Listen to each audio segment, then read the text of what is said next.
Welcome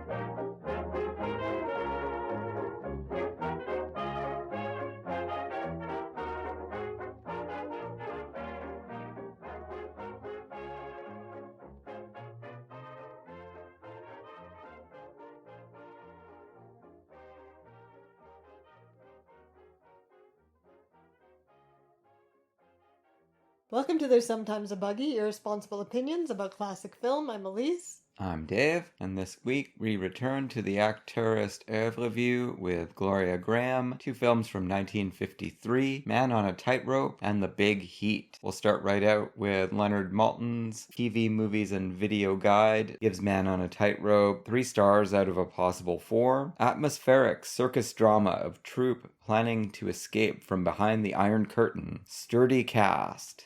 The director, Elia Kazan, and the cast list, Fredric March, Gloria Grahame, Terry Moore, Cameron Mitchell, Adolphe Menjou. This one came out of nowhere. I'd never heard of it before. It's definitely an unsung Kazan. And very relevant to things that were going on with Kazan in the early 1950s. This is a very critical study of life under a Soviet satellite regime. It's also kind of like The Sound of Music with a circus and communists instead of Nazis. A circus instead of a bunch of on traps.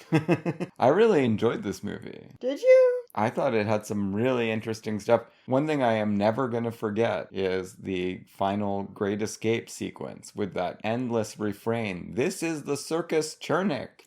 This is the circus Chernik on the megaphone. It was insane. True. I enjoyed Fredric March in this a lot. He managed to sell the movie to me to a large degree, which is difficult because if you stop to think about it, it's really, really stupid. Well, this will be my jumping off point, and since you enjoyed the movie, maybe you can explain to me how you interpret this. This is a man who says at one point, we performed under the Emperor and Empress, maybe he said? And then we performed under the Nazis, but it's only under the Soviet Union because they asked for some stupid changes to the act that things become so dire that he needs to leave. The integrity of his circus isn't bothered by performing under a decadent empire or performing under Nazi occupation, but it's just too much if the government starts interfering with his art, as if we even believe that wouldn't have happened under previous regimes. Well, I think it is believable that the Habsburg monarchy would have probably left a circus for the most part alone. Then during the interwar years, you had about 20 years of the Czechoslovakian Republic, right? Which probably allowed a decent amount of freedom of expression for circus people. During World War II, yes, Czechoslovakia was occupied by the Nazis for many years, and they kind of gloss over, what the hell happened. I don't think they were giving regular shows. Well, he literally says, my circus went on under the Nazis, and it's all been fine up until now. Yeah, that doesn't make any sense. The only way you can read this movie as having any kind of thematic weight is if it's a metaphor. What is it a metaphor for? It's using the circus as a metaphor for being apolitical, and the motivating issue for Fredric March is that a government, however stupidly, is trying to force him to be political. Like a contemporary comic who's been censored, right? That's the nub of his controversy, that they've made his jokes unfunny. They've made his act unfunny because the government's too woke. But who cares? That's why I'm saying it's like a miracle that Fredric March manages to sell this movie to me, because if I stop and think about this man's plight, I don't care at all. We would definitely hate living under socialist realism. We've discussed that before. So we can get in sync with it on that level. If he wasn't specifically saying all the different kinds of regimes he's performed under, which are at least as vile as the Soviet Union, or worse, and yet only now does he need to escape to a land where you have more freedom to make jokes. But nobody's very happy in this movie, and I don't think it's just because of the Soviet Union. I don't think we really feel like they're going to cross a border and suddenly this is going to be a circus of joy. I mean, you have to look at it primarily in its context in the early 1950s. The movie doesn't discuss in any real detail the 30 or 40 years leading up to this point. It's kind of asking viewers to imagine that Fredric March was giving circus performances in a kind of Western democracy all the time, all the way up until Stalin and his minions fell upon the Czechoslovakian Republic. Even though he says otherwise. Yeah, he says otherwise, but I took that as a real throwaway line. For me, on the contrary, it really stuck in my craw. It really crystallized the things that were already irritating me about the movie. You could easily make a movie about somebody being censored under any type of regime. And, we saw those Binka Zhelyakova. Bulgarian films, yeah, they were amazing. They were certainly not very happy at what was happening in the Soviet Union. And without being directly political, well, in some cases they were, in some cases they weren't. And I had no problem with those movies' disillusionment with what communism became in the Soviet Union, but I don't know, just the way this movie expresses the terms of art and Soviet censorship, it was just stupid. It's definitely one point of view. I don't feel like there's any point at which the movie easily asks us to root for this circus as some kind of heroic presentation of art, the way the Cecil B. DeMille circus movie was. I feel like the movie makes it possible for us to question the intrinsic value of the art that's being depicted. It's certainly not presenting the extravaganza, the panorama of life under the big top that DeMille is attempting to show us. I mean, the one thing that makes it particularly anti-communist rather than just anti-totalitarian is the storyline that develops with Richard Boone's character, who is the head of the Tent Men. And that really does become quite ideological, right? Like, he is presented as a Philistine embodiment of this mindless takeover of the workers who have no interest in art, and they're the ones that are gonna undermine the great escape engineered by the artistes in the circus. Yeah, I tried to do something with that. Wonder if there is some kind of subtext in the movie where Fredric March has to die out of some kind of guilt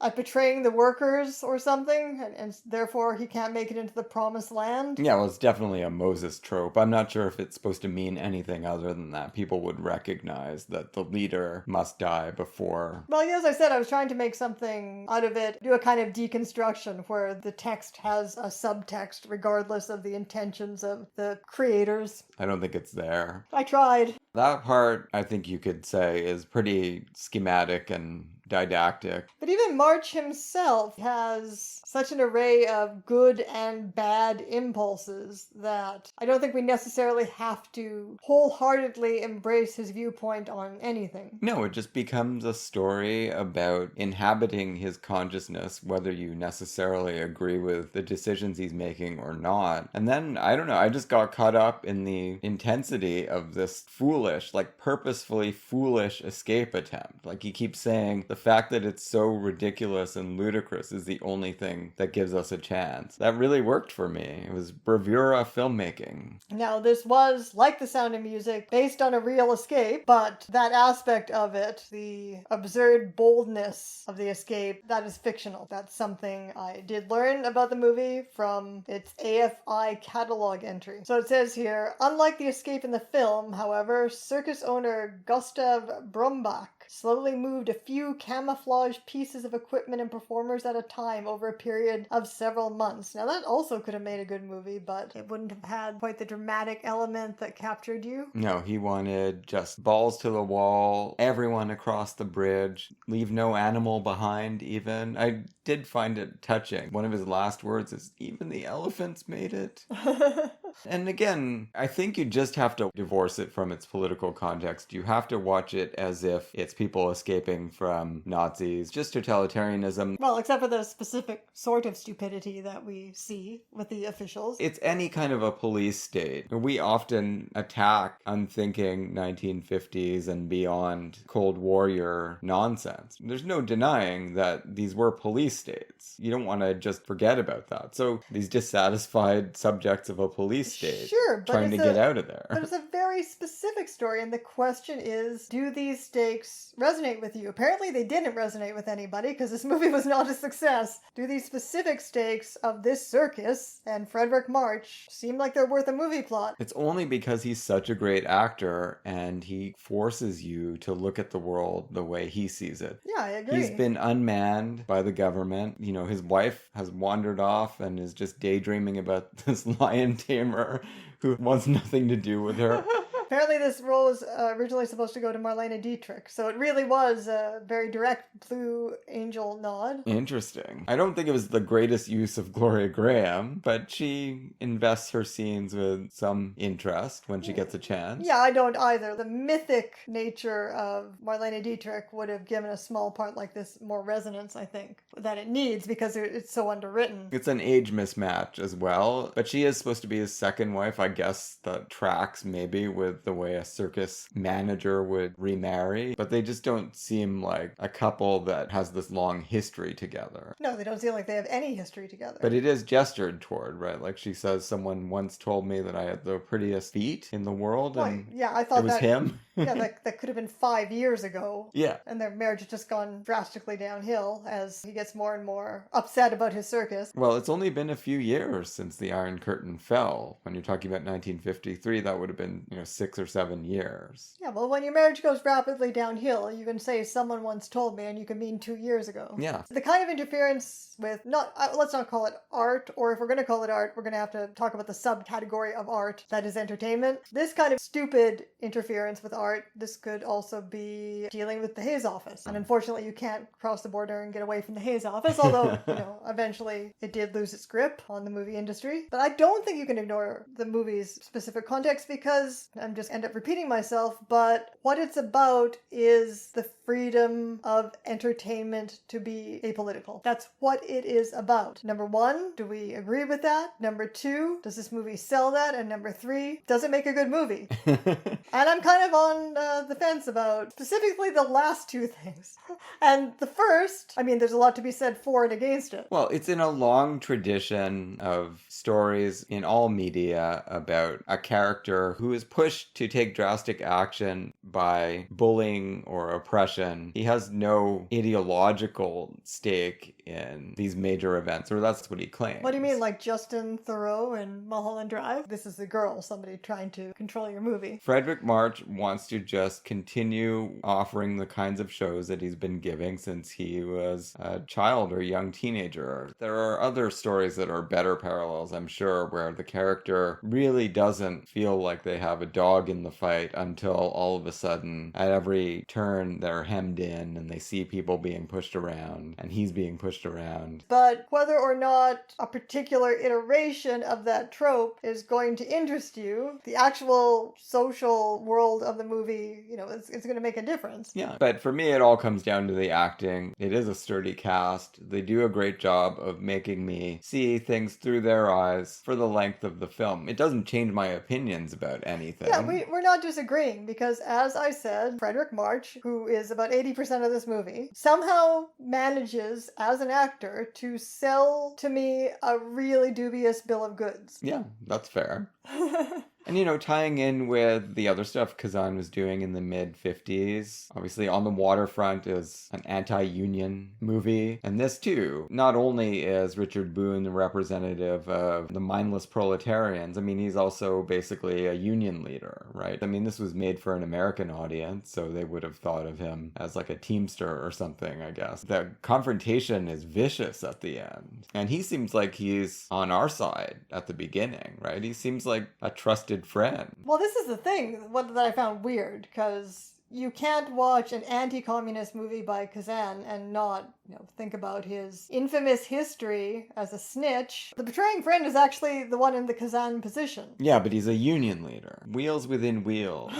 It's all about how you frame things. Elia Kazan clearly sees himself as the Fredric March character, who has these idiots all around him, or who are, so doctrinaire that they have to be defeated. We get a few scenes of his clowning, and it's nice enough, but so little is done to sell to us. As I've already said, the idea that this art is something really worth fighting for, and that there is some kind of valuable distinction between the tent men and the artistes. The best argument offered in the film doesn't take place under the big top. It's Fredric March explaining why he had to disobey the government and go back to his old act when he's summoned by the Politburo or whatever those guys are. And he just lays it out. He's like, it just wasn't funny. What you wanted me to do wasn't funny. I thought that was hilarious. The movie The Benefit of the Doubt, and assume that what we think is funny about this story, this proposed change, is also what Kazan thought was funny. Like, the way Fredric March presents it is that the reason the audience didn't laugh is because he didn't get to do the hilarious homosocial kiss of the two clowns at the end of it. But what's funny to us is that what the Soviet officials have asked him to do to change the act is to make it into an allegory of capitalism persecuting and oppressing. And the act itself is a clown kicking another clown repeatedly. So obviously, if you picture a capitalist clown and a black man clown, and the capitalist clown is kicking the black man clown, yeah, obviously no one's going to find that funny, because it's not funny.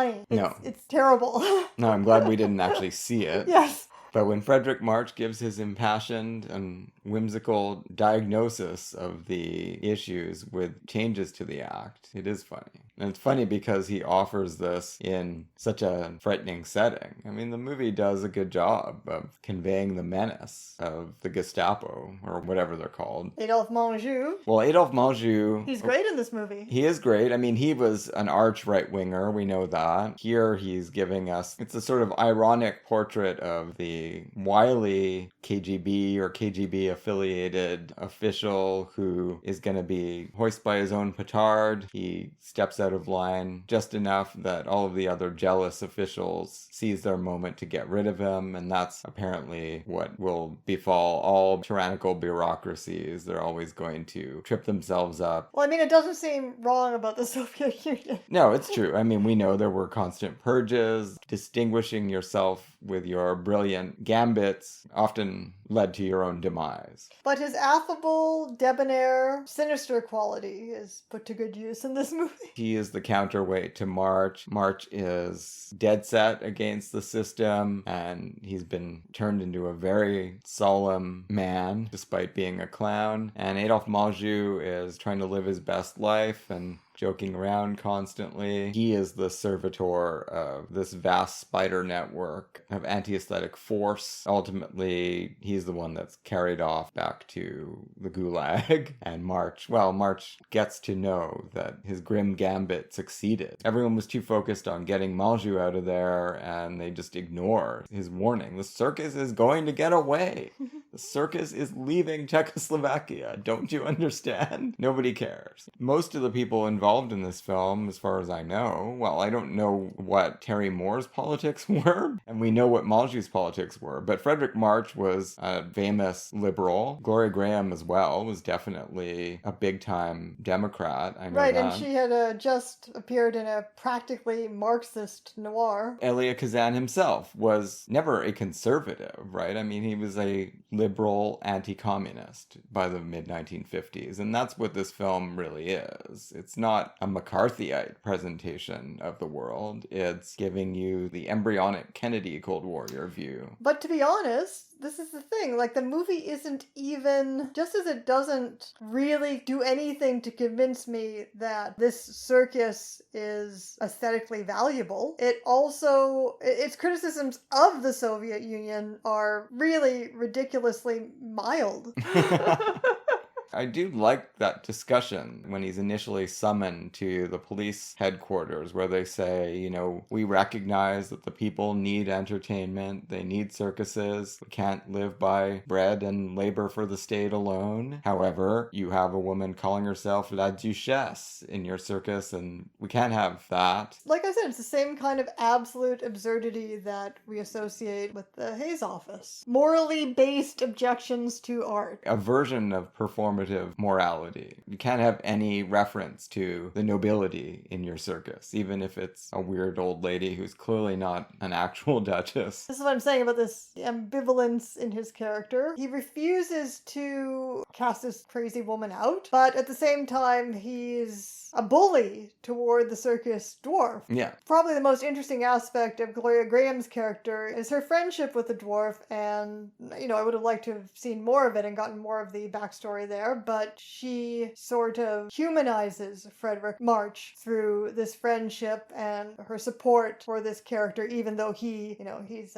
far from morally perfect himself, and also through her support for Fredric March's daughter and her attempts to live her own adult life. I liked their romance, and if Fredric March is being punished for anything by this movie, I think it's punishing him for not believing his daughter and almost screwing up all of that and suspecting the wrong person. This American GI who wandered across the Iron Curtain and now is trying to get back and possibly will suffer some consequences as a deserter, but maybe not. Maybe because he's part of this heroic circus, the government will pardon him for his dereliction of duty. We've been reading this all through some kind of auteur lens, thinking about Kazan's politics, but he wasn't originally assigned to this picture. Who was? Anatole Litvak. Oh, interesting. Was reported in March 1952, apparently, that he was going to direct the picture, and somebody by the name of Hildegard Neff was going to star in it. James Mason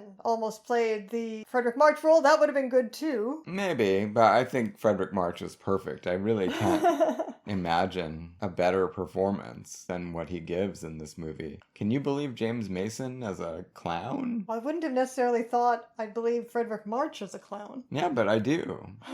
A morose clown. I mean, a lot of clowns are morose. Of course, I did say that the movie's criticisms of the Soviet Union were mild, but it starts with scenes of people being carted off, I guess, to work camps. In trucks.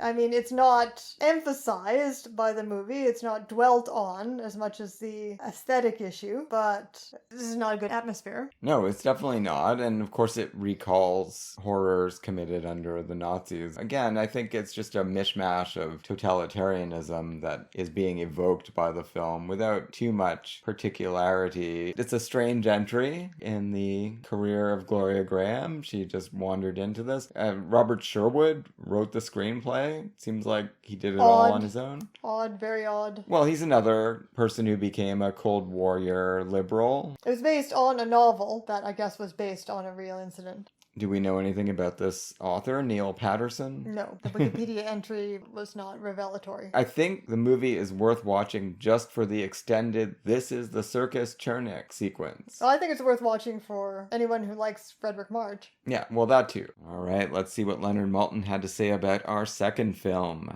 He gives The Big Heat 3 stars out of a possible 4. The same rating. The very same. Time has taken the edge off once searing story of cop determined to bust city crime ring. Nobody cares about throwing hot pots of coffee in women's faces anymore. Well, he has anticipated your criticism.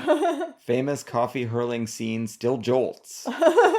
And Graham is excellent as bad girl who helps Ford. The director, Fritz Lang, and the cast list, Glenn Ford, Gloria Grahame, Jocelyn Brando, Lee Marvin, Carolyn Jones, Janet Nolan. Well, I don't think I'm going to betray too much by saying that I think this is a vastly superior movie. A great, great film. Yeah, I also think this is...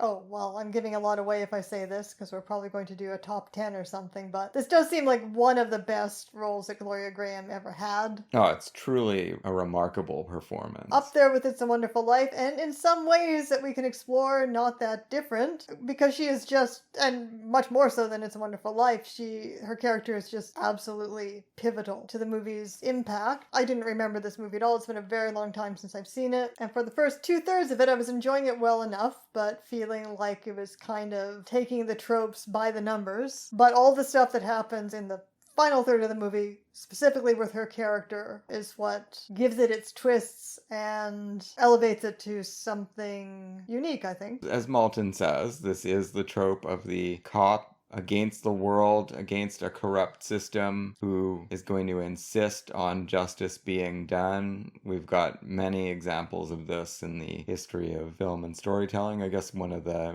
big ones, one of the big touchstones now. It's not so recent, but it's a little more recent than the Big Heat, Serpico. It's also the trope of the man driven by revenge. He goes after the bad guys to the point where he almost turns into them. Yeah, I mean, Glenn Ford is terrifying in this movie. It's a really great performance by an actor that you wouldn't have necessarily associated him with. He's pretty terrifying in Gilda. Yeah, but in a very different way. Sure, but he's pretty hardcore in that movie. He convinces you that he's just an unstoppable force. I mean, he's just going around clobbering everybody. But he is stoppable, or at least the people surrounding him are very stoppable. He's got exposed weaknesses all over the place, in that he does care about people who are going to be eliminated. What every critic says about this movie, though I don't know, I guess everyone's going to have a different take on what it means, this character leaves a trail of dead women behind him. Well, yeah, he does. Not on purpose, but his actions have terrible repercussions. Well, honestly, the ones that we care about are the female victims, but yeah, I mean, a lot of men get killed during the course of his rampage as well, and others are going to be imprisoned or executed. Well, 3 women die who arguably do not deserve it as much as the men do. Well, none of them do. Well, except for, I mean, one woman does deserve it, the widow. Well, that's number 4. Yeah. I said 3 women die whose guilt the movie definitely does not think, if any, is as serious as the guilt of the male gangsters. But when I was doing reading about this movie, what people have had to say about it, including a book you own, the films of Fritz Lang, Allegories of Vision and Modernity by Tom Gunning, I realized what a specific and not necessarily widely shared take I had on Gloria Grahame's character and her trajectory and what the movie is trying to do with the character. Okay, well, let's hear it. Well, for example, Gunning thinks that the reason that she runs after Glenn Ford is because she is instantaneously wildly attracted to him. No, that doesn't seem right. She's intrigued by the fact that someone is standing up to Lee Marvin. Yeah, obviously. Obviously, what she sees in him, of course, we're now jumping ahead to the second half of the movie in any case, and we're going to have to circle back and talk about his relationship with his wife, which is very important to Gloria Grahame's character. Yeah, what she sees in him is somebody who's doing what she wants to do. Number 1, standing up to these disgusting, sadistic bullies. And number 2, just plain standing up to them because she is being pushed around is something that she wants to do. But independently of that, or intertwined with that, is that she also wants to take a moral stand. And she sees both of those things in what he does. And then the whole movie actually becomes about her heroic arc. None of the aims Glenn Ford takes on can be achieved without her decisive action. So her moral awakening and its translation into action.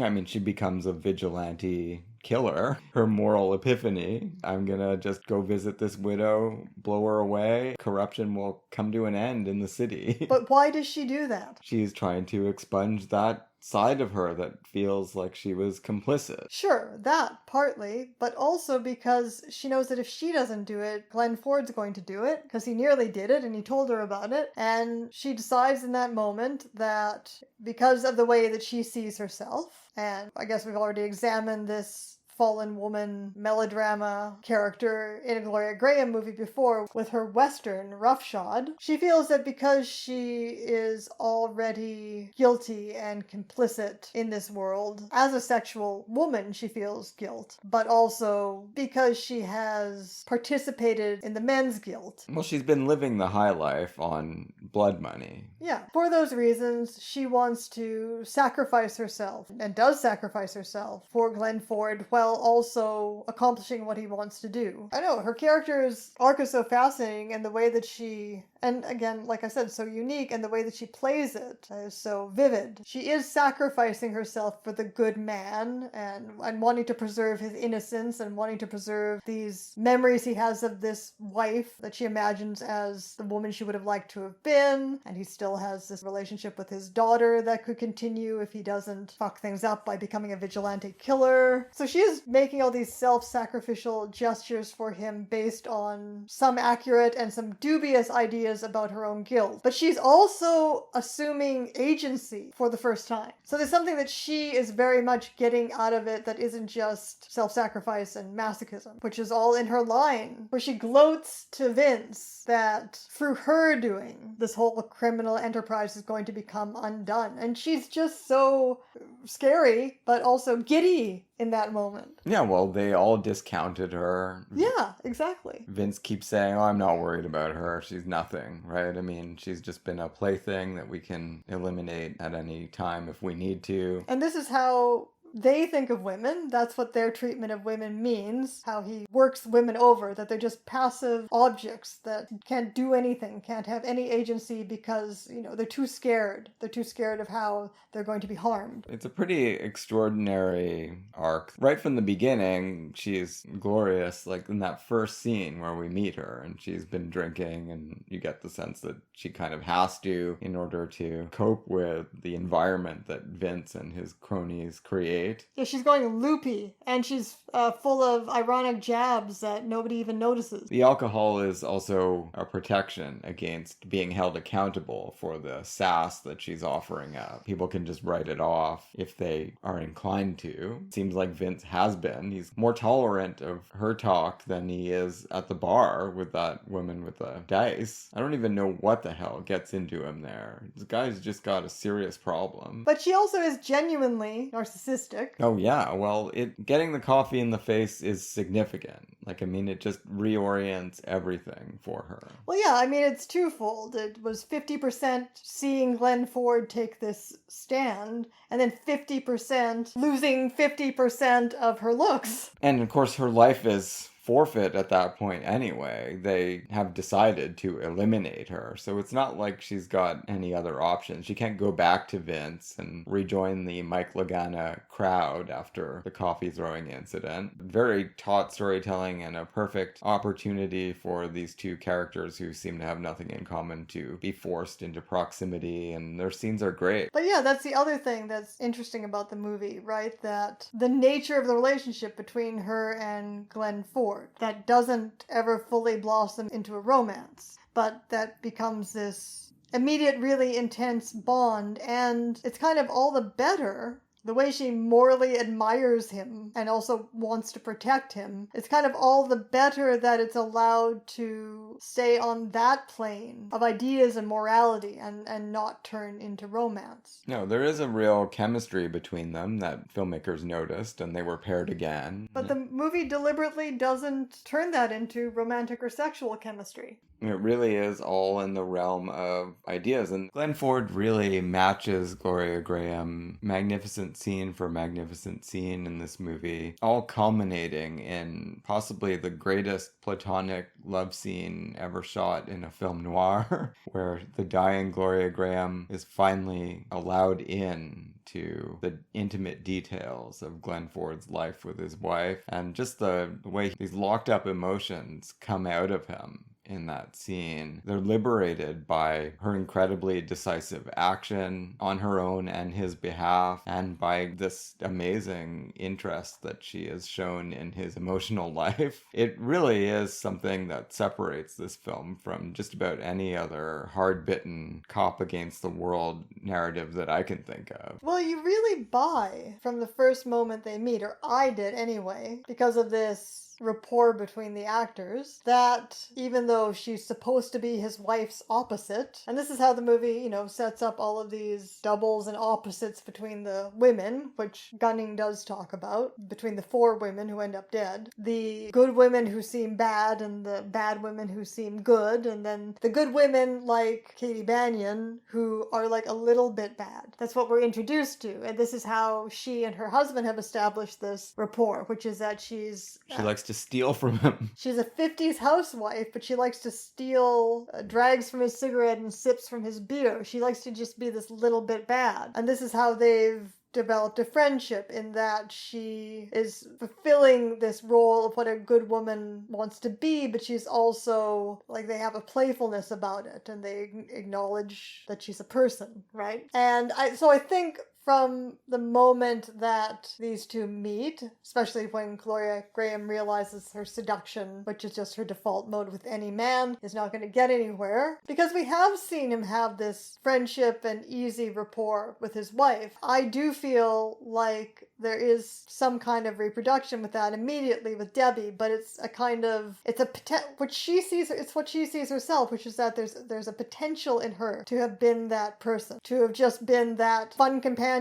There's great banter in that scene where she's like, "Did you think I was an heiress before I met Vince?" It's hilarious. So yeah, she just fell into this life, and it could have gone any number of ways. And I don't think that he is judging her as a slut, the way we saw in Roughshod. No, it's true. No, Glenn Ford, he's not really thinking about things in those patriarchal terms. But he also can't, quite aside from the fact that he's desperately mourning his wife, he also, frankly, as he frankly tells her, can't get interested in her as long as she has this association with these gangsters. Yeah, well, these guys are killers. They're terrorizing the city, and she hangs out with them every day. And so she tries to win his favor because of the way that he's modeling something that she wants to be. This attitude of his is pushing her even further toward severing these ties, although, it's all going to get a lot easier for her after she gets the coffee in the face as a result of associating with him, which of course she must know on some level she's risking. She's playing with fire in every moment that she interacts with Vince. Right from the start, she is poking fun at him, she is mocking his subservience to Mike Lagana. It's always there. It has to be in part because she hates herself for being with this guy. She's putting herself in jeopardy continuously as a self-reproach, and running out of the bar to talk to a policeman is just part of that overall pattern. And the internal politics of the gang factors into it as well, because Larry Gordon has been trying to put the make on her the whole time. She's not interested. Larry's the one that follows her and snitches. He's a real piece of work. Even Vince thinks this guy is reprehensible and a shoddy hitman on top of it. One woman who doesn't die, but does a major service to the cleanup of the city, is the secretary at the body shop. The lame secretary. She's really taking a chance as well by hobbling out to the fence and giving this crucial piece of information to Dave Banyan. We were saying that Glenn Ford doesn't think in these patriarchal terms, but the thing that initially gets him involved in his vigilante crusade is dismissing this bee girl and taking the word of the widow. But he doesn't dismiss her, and the fact that he doesn't is what gets the bee girl killed. He goes back and cross-examines the widow. He shouldn't have done that at all if he wanted to keep Lucy Chapman from a mortal fate. So yeah, he's skeptical already of the widow. Yeah, but we see him initially having these kind of superficial judgments so that he acts irritated with Lucy. Well, he's irritated because he's been summoned from a nice steak dinner with his wife to hear this stuff about a fellow policeman. But he doesn't dismiss it, right? Every other cop in the city would have dismissed what Lucy tells him, and he doesn't. But it's true. I mean, what initially arouses his moral ire is when Lucy's killed. Yeah, absolutely. And she's killed strictly because of his willful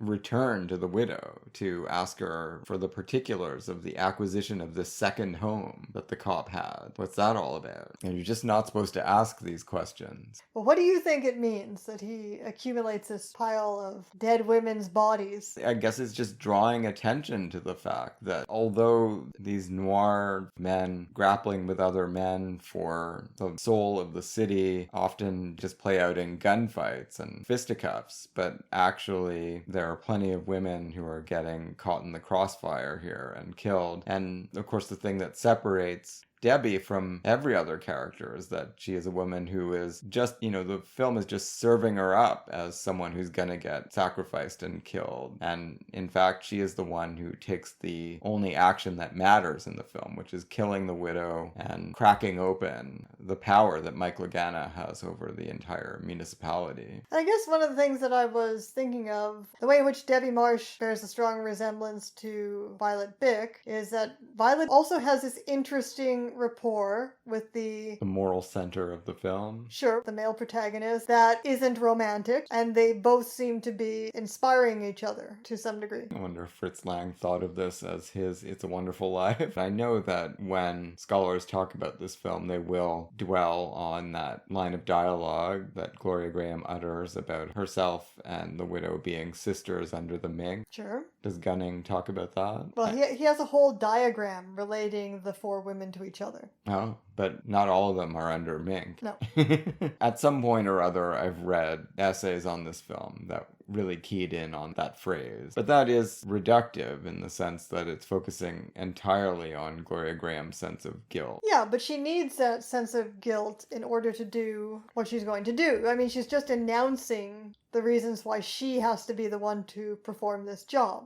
Yeah. And again, I mean, I think the movie is aware, and how could it not be? It's an ancient trope that we've talked about many times on this podcast. The movie is self-aware about its fallen woman tropes, and therefore knows, well, exactly what I said, that a large part of Debbie's willingness to sacrifice herself, although there is a kernel of real moral implication, a lot of it is just self-perception and feeling like well, it's interesting because she feels like she hasn't lived up to Katie Banyan, but instead of that, she's going to live up to Dave Banyan, and she's going to be him for him. Yeah, I agree. I think that's the most interesting aspect of it. She is not really measuring herself against a suburban housewife. She is looking to be something much closer to the center of the narrative in a man's world. Yeah, and she steals it from him. She steals the movie from him. She steals the plot from him. And that's what her more interesting line to Vince means when she says, "I did it." Yeah, it's like Virginia Weidler at the end of the Philadelphia Story. I did it all. I fucked you all. Yes. Right? Hopefully Mike Lagana gets to hear that that's the case. I'm sure he does when he's brought in front of a grand jury. I mean, I couldn't help from the beginning of this movie with its depiction of a man who is half willing to and half forced to sacrifice his most important human ties in order to fight corruption. I couldn't help but think of it in terms of Fritz Lang's remaking of himself after leaving Germany, or thinking about what it would mean to be the ideal anti-Nazi. That's how I feel the moral stakes are here, that we don't need to think about these as gangsters or what gangsters really mean. They just represent male violence and female complicity in it, and corruption, and how nobody can take a stand against this corruption because they would have to sacrifice everything. Yeah. Right? His superior officer is with him in spirit, but no, he's got a family, like most of the other cops, and they're just not willing to chance it. And Glenn Ford is. The movie shows us the consequences in ways that feel, perfectly believable to, say, Nazi Germany. Shows us the consequences of what happens if you do take that moral stand. That's how extreme it has to be. To me, why Debbie has to step into that protagonist position and take over the movie and become its moral center and its center of agency is because even to a greater extreme than Glenn Ford, this abused gangster's mole, in her own mind, as well as in everybody else's, should be a character who is absolutely passive and incapable of assuming this position, and therefore she is best positioned to show us what heroism is, right? Good summing up. To believe in yourself as being incapable of standing up against corruption and taking moral action, and then discovering that you can do it even if it costs you everything. And it is an amazing storytelling conceit that we're introduced to through the person of Glenn Ford when he goes to visit the widow. He has pieced together, and we know because we've been seeing other characters that Glenn Ford doesn't see, that the source of her power is this suicide note that will break everything open. It's like a dead man switch. So Mike Lagana and his goons, Vince Stone, can't do anything about the widow, but a dead man switch works no matter who kills the person. So Glenn Ford is like, well, I'll just cut the Gordian knot that way. I'll just go over and kill her.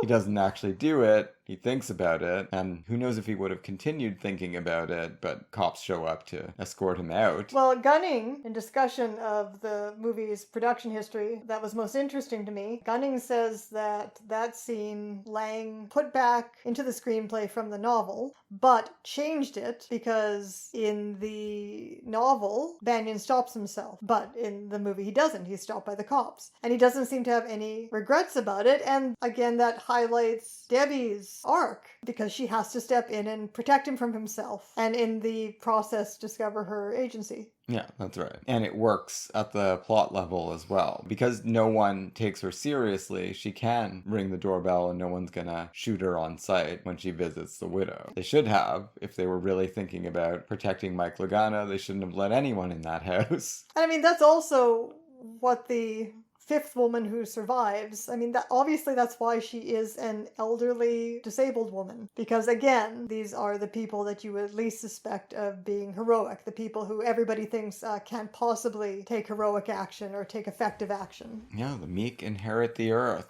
Or the meek throw coffee in Vince Stone's face. That's right. They don't necessarily take the high road. I mean, she sucks all the marrow out of her vengeance.